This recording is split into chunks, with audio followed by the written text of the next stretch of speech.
Muy buenos días. Es domingo. Sí que el tiempo va corriendo muy rápido, así que no pierdas tiempo. Aprovéchalo, especialmente en este día que está dedicado a celebrar al Señor, que está dedicado a recibir su palabra, a escucharlo. Es domingo.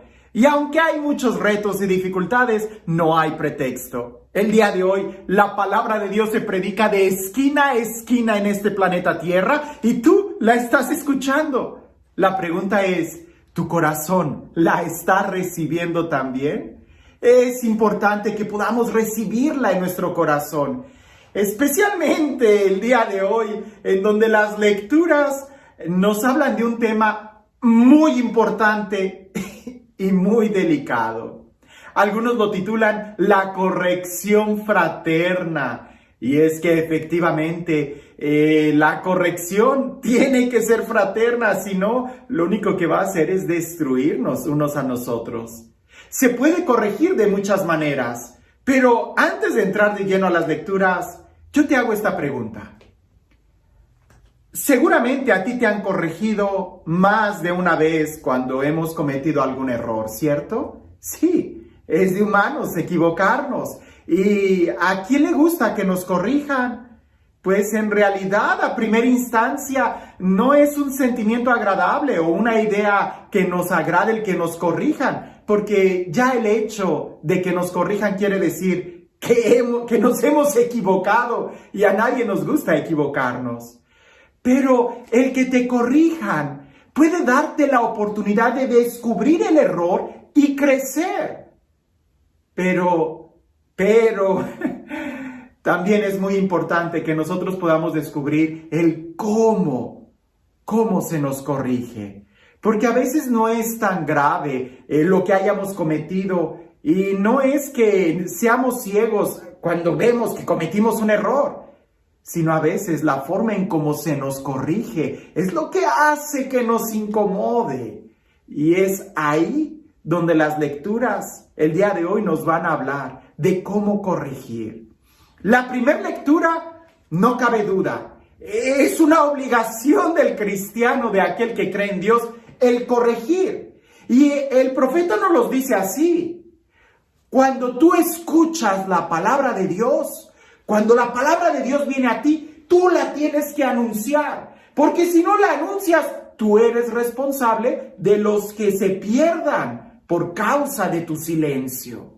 Entonces es una responsabilidad el tener que anunciar, corregir, exhortar, animar. El decirle a aquel que se está equivocando, corrige tu camino. La palabra que utiliza el texto es: tú eres un centinela, y el centinela es aquel que está vigilando, es aquel que está cuidando que nada se vaya a perder. Que si viene el enemigo, anunciarlo. Viene el enemigo, prepárense. Si el centinela se queda callado y el enemigo viene y destruye al pueblo, Dios le va a pedir cuentas al centinela. Pero algo que podemos descubrir de esta lectura en cuanto al tema de la corrección fraterna es que el centinela tiene que escuchar la voz de Dios. El centinela tiene que estar en comunión con Dios. El centinela tiene que ser sensible al corazón de Dios. Porque cuando se trata de anunciar la palabra de Dios o de corregir al hermano, no se trata de hacerlo con nuestros propios criterios, sino con los criterios de Dios. Por eso el primer paso antes de querer corregir a alguien es preguntarnos a nosotros mismos: ¿y yo he escuchado la palabra de Dios? ¿Y lo que voy a decir es de Dios? ¿O es solamente porque yo quiero que se haga lo que yo quiero? Si es así, estaríamos muy mal, estaríamos muy perdidos. Ahora, la segunda lectura, San Pablo utiliza un lenguaje muy fuerte, muy bonito, muy dulce. No conozco a alguien mejor que San Pablo para decir verdades tan fuertes en un lenguaje tan dulce y tierno al mismo tiempo. San Pablo dice: tenemos una deuda unos con otros. ¿Cuál es la deuda? la del amor. Y cuando tú adquieres una deuda es porque tú pides prestado algo. En el momento en que tú pides prestado algo, inmediatamente se hace una deuda. Bien, nosotros hemos tomado de Dios su amor, hemos tomado de Dios su perdón, hemos tomado de Dios su misericordia. ¿Y cómo le vamos a pagar a Dios? No podemos. Entonces, la deuda que tenemos con Dios se salda cuando amamos al hermano. Por eso continúa San Pablo expresando que es el amor al hermano esa deuda. Y tenemos que amarnos unos a otros. Y todavía continúa diciendo que el que ama no hace daño a nadie. El amor no daña. El amor no lastima. El verdadero amor, claro está, el amor del que está hablando San Pablo no va a lastimar, no va a dañar. Entonces podemos llegar al siguiente paso, hablando sobre la corrección fraterna. Cuando yo voy a corregir a alguien, tengo que estar seguro que no lo voy a lastimar, que no lo voy a dañar, que no lo voy a herir. Porque muchas veces en la corrección, a veces se lastima más que el error que se cometió. El hermano cuando cometió ese pecado, cuando cometió ese error, a lo mejor no fue herido tanto. Sí, cometió un error, hay que corregirlo. Pero a veces la forma en como nosotros lo corregimos como fariseos, resulta que en la corrección lastimamos más al hermano que lo que el error pudo cometerle. Un ejemplo muy sencillo. Cuando un niño quiebra un vaso, cuando quiebra una vajilla, cuando jugando fútbol quebró una ventana, hay que corregirlo, pero hay que pensar en el bien de ese niño. Porque si lo corregimos de una manera exacerbada, de una manera totalmente equivocada, fuera de límite, fuera de control, sí, lo estás corrigiendo, pero también lo estás hiriendo, también lo estás lastimando. Por eso en el Evangelio, cuando Jesús habla de la corrección fraterna, cuando habla de si tu hermano peca, esto es lo que tienes que hacer. El plus que Jesús le pone a esto, que no está en el Antiguo Testamento, es una especie de método para corregir al hermano. Es una especie de, ¿cómo poder decirlo? De un modo, de una forma.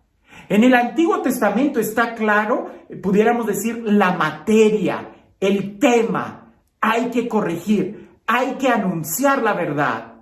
Jesús en el Evangelio nos da la forma en cómo lo vamos a hacer. Porque no es suficiente solamente con tener la razón, si no sabes cómo hacerlo.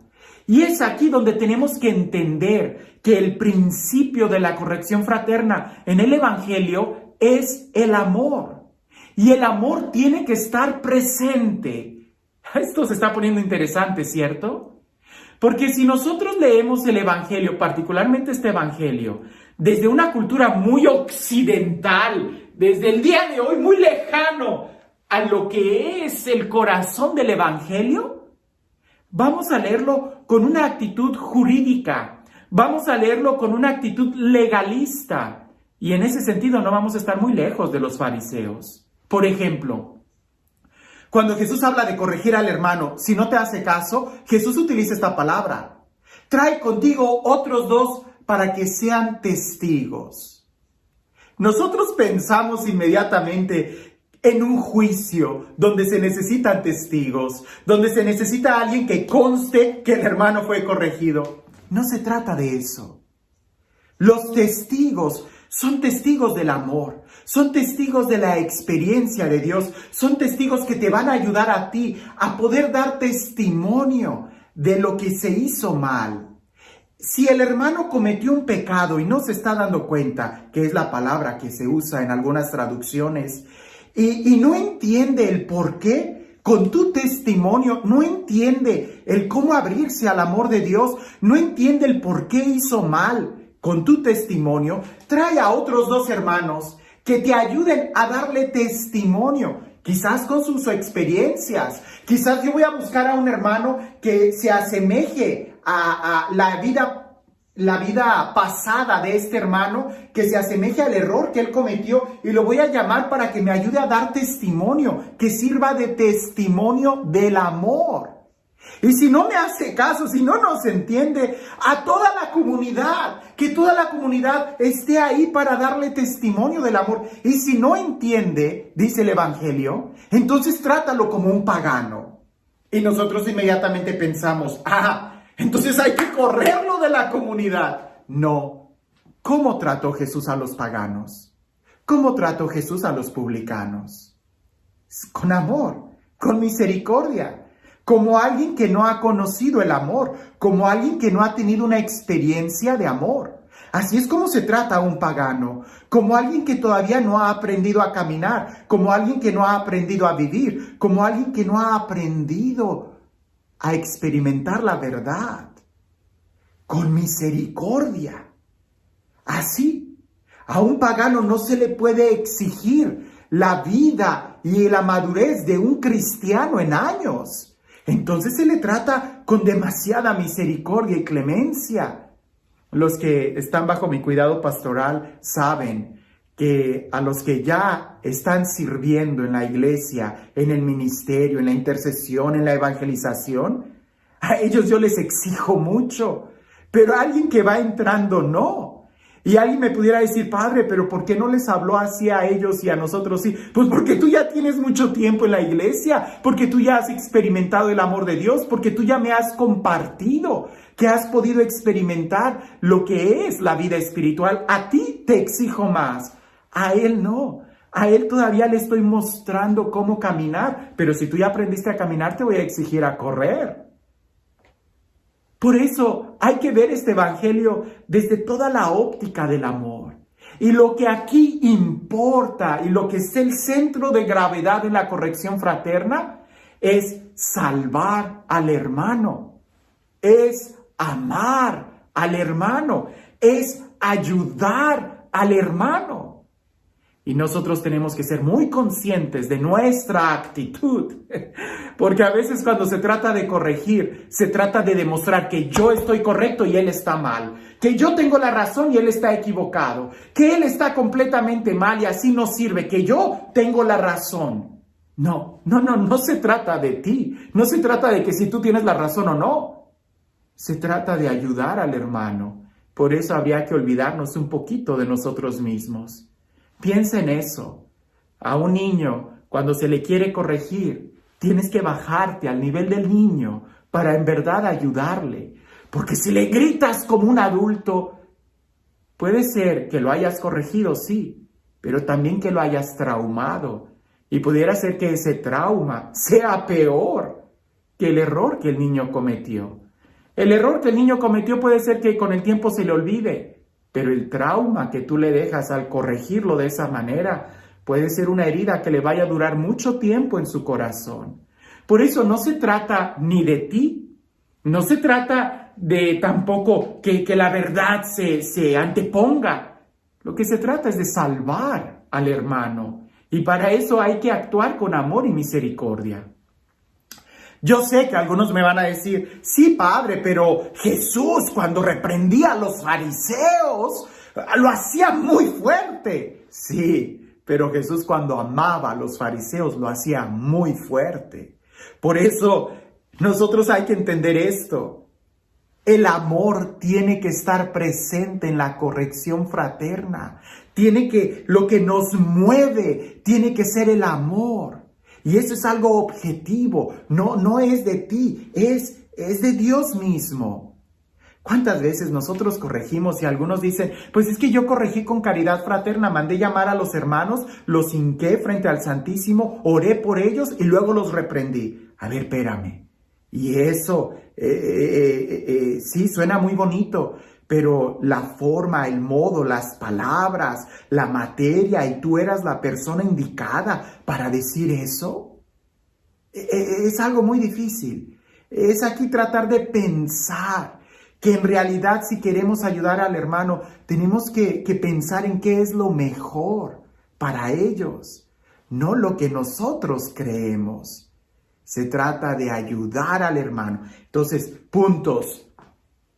Hay que anunciar la verdad y para eso hay que tener una experiencia de Dios. Segundo, el amor tiene que estar presente. Y tercero, hay que cuidar la forma en cómo nosotros corregimos. Porque si no tenemos esto, entonces seguramente se nos va a aplicar a nosotros lo que ya Jesús dijo en el Evangelio en otro momento.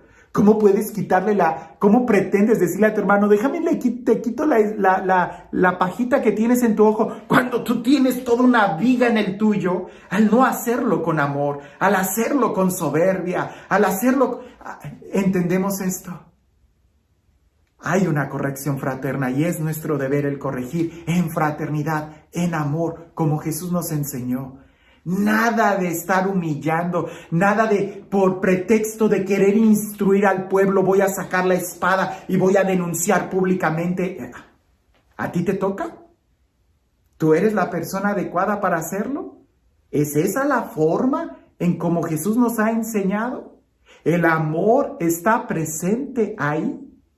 No nos vaya a pasar como una persona a quien trataba yo de hacerle ver que usar los medios de comunicación para corregir no es la mejor forma, y menos cuando mencionas nombres, personas, situaciones concretas. No es la mejor forma. Estás exhibiendo al hermano y además eso solamente le compete a la autoridad competente.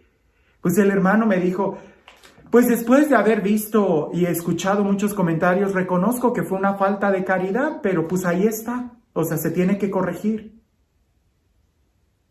Si el amor no está presente, si la caridad no está presente, no hay corrección. Eso no es corrección, esa es una navaja muy filosa, donde de una manera muy despacio lo que estás haciendo es herir el cuerpo de Cristo. Si quieres corregir como Jesús, tienes que amar como Jesús hasta el punto de olvidarte de ti mismo y que sea la cruz y la sangre la que hable.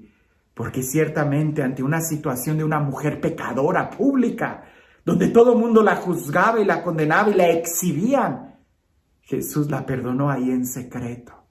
¿Quién te juzga? Nadie. Yo tampoco. Vete y no peques más. Y es precisamente a veces en una dosis extra de amor donde en realidad se nos anuncia cuál es la verdad. Y este Dios, el Dios del amor, el Dios de la vida, el Dios de la paz, el Dios de la fraternidad, el Dios que nos congrega, el Dios de la unidad, que sea Él quien el día de hoy nos bendiga en el nombre del Padre, del Hijo y del Espíritu Santo.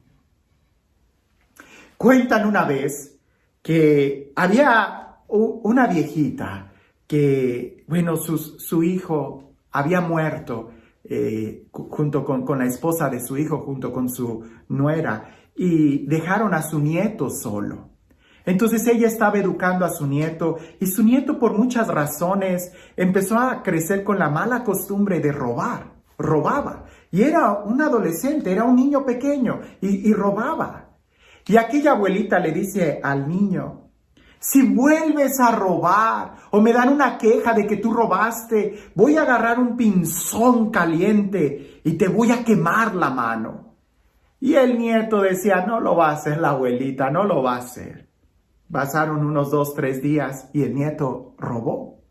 Entonces la abuelita, llena de coraje y preocupada por querer corregir a su nieto, agarró la mano de su nieto, lo llevó ante las brasas y ahí lo estaba sosteniendo, metió el tinzón en el fuego y el nieto no podía creer lo que estaba viendo porque no creía que la abuelita le fuera a quemar la mano, pero la veía tan decidida que el nieto empezó a llorar pidiéndole perdón. Y la abuelita saca el tinzón candente del fuego, ese hierro candente, y frente al nieto lo que hizo fue quemarse su propia mano. El nieto, que no podía soltar su mano porque la abuelita la estaba sosteniendo y estaba viendo cómo la abuelita se estaba quemando su propia mano. A partir de ahí, él entendió el exceso amor que la abuelita le tenía. Y a partir de ahí él le marcó muy profundamente, ¿verdad? Que efectivamente no puede robar, que robar es algo malo. A partir de ese momento, él ya no robó. y creció como un hombre fuerte y derecho, porque ese acto de amor que la abuelita hizo le marcó profundamente. Hermano, esta historia es de hace varios años. No lo vayas a hacer tú, pero entiende que la mejor forma de corregir, o la única forma que tenemos los cristianos para corregir, es con amor. Si no hay amor, no va a haber corrección. Que tengas un excelente día.